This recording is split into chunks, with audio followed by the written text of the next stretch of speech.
Hey there. Welcome. This is Cam Rowland with Creative Investor. I'm here tonight to show you a live walkthrough of this property that I just got under contract. So, for those of you who are on Facebook Live, you won't be able to, I won't be able to react with your comments there. Come on over to the YouTube. I dropped the link there at the bottom.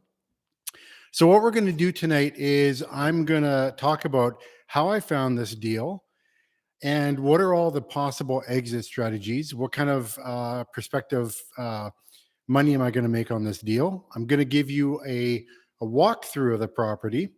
And so that you can ask questions about the property and you can ask questions about the exit strategies that I'm going to describe to you. Because I think that there's a whole bunch of exit strategies that you can do on this property. But I'm going to be focusing on three.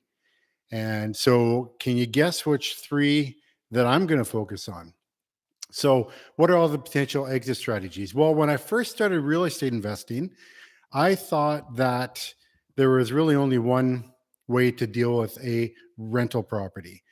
And that was you buy it, maybe clean it up, fix it a bit, and then you rent it. So buy, rent, and hold. You hold it for a long period of time, which is a great strategy as long as the numbers work.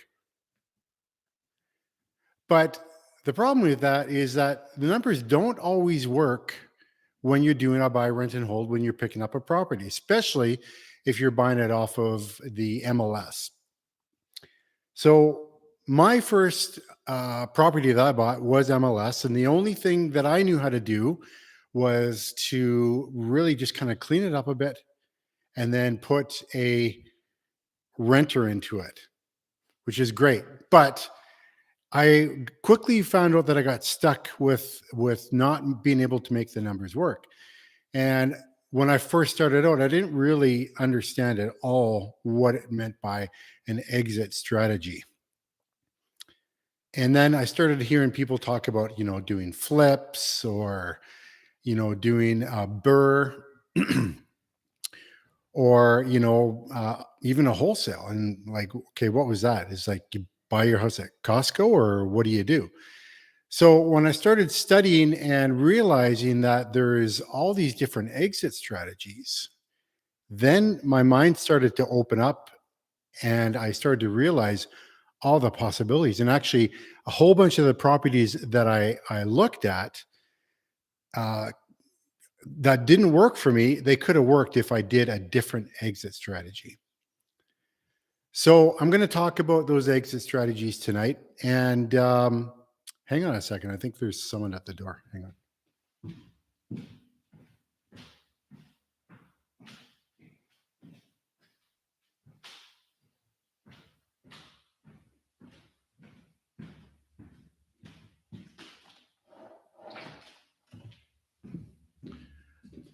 No one's at the door. So you'll see that the tenant that was in here hasn't fully moved out. All right. So this property, let's talk about it. What should we talk about first? Let's talk about the exit strategies that I'm gonna implement on this, right? So I talked about wholesaling, I talked about a buy, rent, and hold, talked about flipping it, where basically you buy it, you do some rentals, you sell it on the open market. I can do a lease option rent own on it. What else is there? There's a couple other that I'm not thinking off the top of my head. But out of all those and all the exit strategies, the three that I'm going to focus on for myself with this property, which I'm going to show you in a second here, is I'm going to focus on, first of all, can I wholesale the deal? Can I sell it at a big enough discount to private buyers, not on MLS, that it makes sense for me to sell it and for that new buyer to purchase it? Do the numbers work? And I'll actually walk you through those numbers. And again, for those who are on Facebook, jump over to the YouTube channel. It's down there at the bottom of the comments. The second one is a flip, where we close on this house, we fix it up, and then we sell it on the open market. And that's also a very viable opportunity. The third one is what I am calling it's like a BRRRR.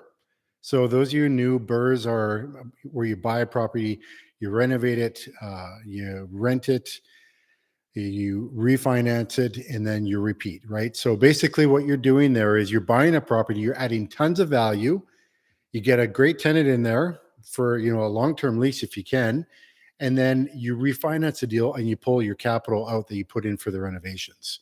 So that's a great strategy. I do a little bit of a twist on that. I call it a burrito. Basically, it's the same thing, but I don't do a long-term hold on it. I do it as a rent-to-own, right at the end of the deal. So those are the three strategies that I'm going to be walking you through tonight. Wholesale, I'm going to give you the numbers.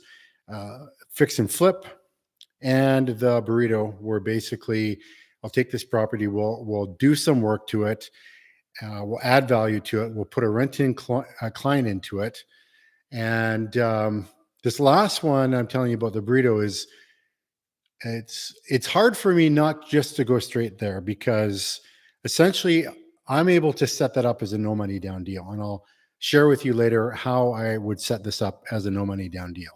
I've done it a whole bunch of times before, and it's very likely that that's what I'll end up doing here on this one. So why don't we do this? I'm going to walk you through, and I am going to jump off of Facebook here.